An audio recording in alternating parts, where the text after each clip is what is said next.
अस्सलाम वालेकुम dear students. Biochemistry का आज लेक्चर नंबर 4 एक्चुअली हम डिस्कस करते हैं। इससे पहले 3 लेक्चर्स हमने क्लासरूम्स में डिस्कस किए थे। लेक्चर नंबर 4 में हम ये पढ़ेंगे कि एपीमर्स और एनांशोमर्स क्या होते हैं। तो एपीमर्स जो है ना, आप लोगों को ऑनलाइन क्लासेस में भी थोड़ा सा मैंने आइडिया दिया, ऑन कैंपस क्लासेस में आइडिया दिया था कि द कंपाउंड वो ऐसे कंपाउंड्स जिनको सिर्फ एक कार्बन पे डिफरेंट कन्फिग्यूरेशन जिनकी हो, जैसे कि आप लोगों ने गलेक्टोज और मैनोज और ग्लूकोज का देखा था कि ग्लूकोज में जो है ना कार्बन नंबर 2 डिफरेंट है मैनोज के साथ, और गलेक्टोज का कार्बन नंबर 4 डिफरेंट है ग्लूकोज के साथ। तो ये तीनों एक दूसरे के एपीमर्स कहलाते हैं। Similarly some compounds are also enantiomers ना। एनांशोमर्स किसे कहते हैं?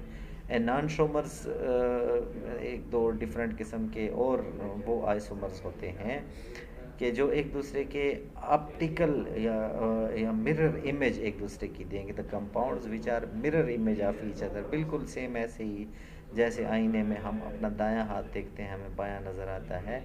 तो those compounds which are mirror image of each other but not superimposable to each other, लेकिन एक दूसरे के ऊपर वो सुपर इम्पोज नहीं हो सकते हैं, यानी एक दूसरे के ऊपर एक दूसरे के उलट होते हैं, एक दूसरे के ऊपर हम रख नहीं सकते उनको। दोज आर कॉल्ड एनांशोमर्स, उनको एनांशोमर्स कहते हैं। The enantiomers have identical physical and chemical properties. जो एनांशोमर्स होते हैं उनकी फ़िज़िकल और केमिकल तो एक जैसी प्रॉपर्टीज़ रखते हैं, लेकिन डिफ़र करते हैं बिहेवियर में towards the plane polarise light.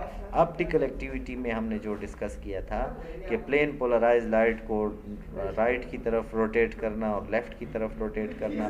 तो ये जो एनांशोमर्स होते हैं, some are dextrorotatory and other is levorotatory, but single of rotation, but angle of rotation is same, लेकिन उनका जो एंगल होता है वो बिल्कुल सेम होता है। फॉर एग्ज़ाम्पल, मिसाल के तौर पे आप लोगों को जो है ना ये दो एग्जांपल्स दी गई हैं, दो कंपाउंड्स डी ग्लूकोज और एल ग्लूकोज, दो किस्म के होते हैं। डी ग्लूकोज की कन्फिग्यूरेशन आप देखें, इसमें देखें सी डबल बॉन्ड ओ है, एच राइट साइड पे है, इसमें लेफ़्ट साइड पे है।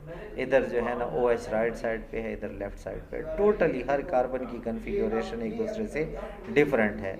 एक कार्बन पे कन्फिग्यूरेशन डिफरेंट हो तो उनको हम एपीमर्स कहते हैं, और सारे कार्बन्स पे कन्फिग्यूरेशन डिफरेंट हो तो इन दोनों की अल्फा रोटेशन आप देखें तो दोनों की अल्फा रोटेशन जो है ना, ये +13.5, ये -13.5, दोनों एक दूसरे से जो है ना वो अपोजिट रोटेशन शो कर रहे हैं। एक क्लॉक वाइज रोटेट करता है, दूसरा एंटी क्लॉक वाइज, एक राइट पे दूसरा लेफ़्ट पे। तो ये दोनों किस्म के जो है ना, इनको हम मिरर आइसोमर्स कहते हैं। जैसे मिरर के सामने कोई चीज़ ठहरा दी गई हो, तो ये दो किस्म के दो डिफरेंट आइसोमर्स होते हैं। तो इस चैप्टर अपना इस टॉपिक में हमारा आज का जो टॉपिक था वो ये था कि एपीमर्स और एनांशोमर्स क्या होते हैं। आप लोगों ने ये लिख भी लेना है, नोट्स भी बना लेने हैं। Thank you very much. अल्लाह हाफिज़।